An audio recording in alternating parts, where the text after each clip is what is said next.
You know, as we've seen time and again, the most impressive part of a story like what we're living through right now is not what led to the madness or the evil or how it went down. It's how people escaped from it and what they did for one another in a moment where many of us would not know what to do. And we're hearing stories about that type of heroism here again. Michael and Jamie Goguen. They're from Montana. They were here like thousands and thousands of others to just enjoy a great night of country music. From the VIP section, they start to hear bullets and they had to make a decision. And their decision was to try to help other people, try to get them out of there. And they wound up being with dozens of people who were hurt and getting them to places, cars, ambulances, anywhere they could to make a difference. And they join us this morning. Jamie, thank you for being with us. I appreciate it very much. Michael, thank you very much.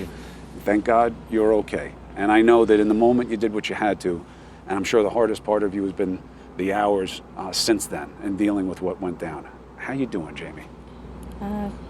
When we finally got to sleep, it was like waking up and realizing, oh, I must have had this crazy nightmare, and then seeing my phone and seeing the messages, how are you doing, prayers are with you, and I'm beside myself that it actually happened. Shocked. I'm still in shock. Are you being able, Michael, to get your head around the idea of what somebody was trying to do there? You know, what initiated the need for you to figure out how to help people? Yeah, I mean, there's some small percentage of evil, I think, in humanity. But an incident like the other night showed that the vast majority of people have such goodness in them and bravery. So you have to keep it in perspective, even though that evil can have such a disproportionate impact on people. There was more goodness that came out, I think, in the wake of that tragedy than evil. The truth in a story that's dominated by the numbers, the most lives lost, the most injured. We also saw the most acts of heroism that we've ever seen before, because that was the worst situation to be in, thousands of people slowing exit. What made you decide, I gotta get out of here, I gotta get the woman I love out of here, but look at all these other people. I have to do something for them. What was that decision? I don't remember it being really a conscious decision. It was just a certainty. There was obviously something bad happening, and it was really the instant that we realized that the shooting was hitting people. See, when the gunshot, the automatic fire first started happening, the Mandalay Bay was right over our right shoulder, and that's the direction I heard the sounds come from. But we still didn't know whether first it was firecrackers, second whether it was gunshots, but maybe just meant to panic people to cause that chaos.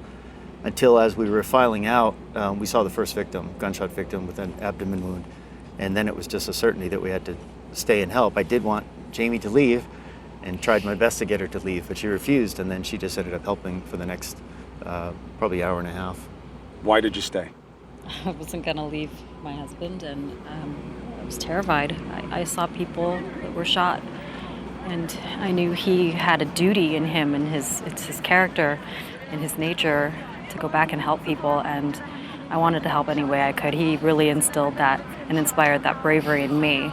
So just do it. What were you telling yourself when you kept seeing that more and more people were being hit by this? Because this is such a confusing situation. You're not used to hearing gunfire like that. You're not used to seeing its effects. No, help people. Help people however I can. Comfort them, direct, open up walkways and paths, grab a foot, grab a leg, grab a shoulder, help them onto the wheelchair, and let's move them to safety, let's move them to transport to the hospital. Michael was helping with basic EMT, and that's not what I know how to do. I'm no professional at that, but sitting with people, trying to comfort them, praying with them, asking their names, asking about who their children are, and trying to give them, remind them why they have to fight. And they did, and they would.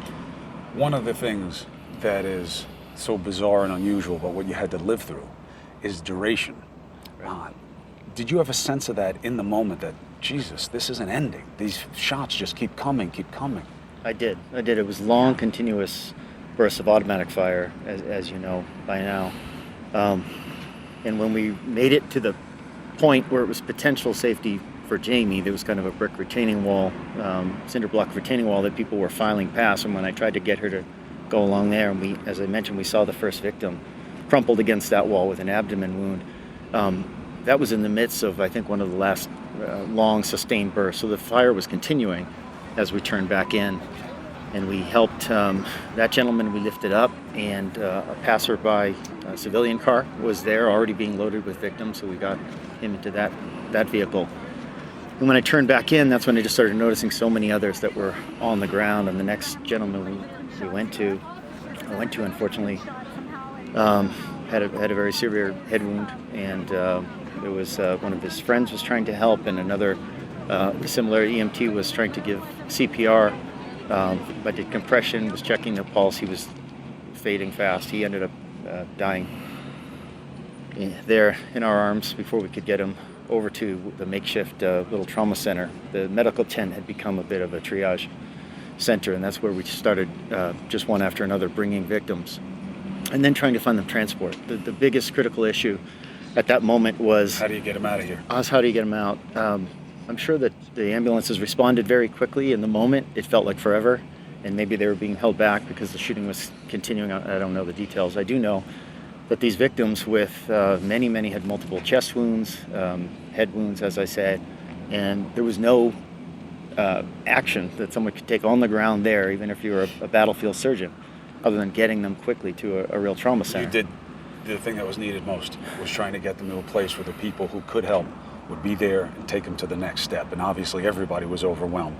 And as terrible as those numbers are, you had thousands and thousands of people who were sitting ducks. So everything is relative. I know that you're here. I know that you have a business. I know that you're into helping people be well, right? Yeah. You could have ever done that more than you've done it already. So thank you. There's so She many was a champ. families that are going to want to thank you guys for what you did. Thank you. And thank you for talking about it. I know it's not a conversation you want to have. Thank you. To both of you. Thank you very much. Thank you. And be well. Thanks for going telling the forward. story. And let yourself deal with this process as it goes forward. All Thank right? you.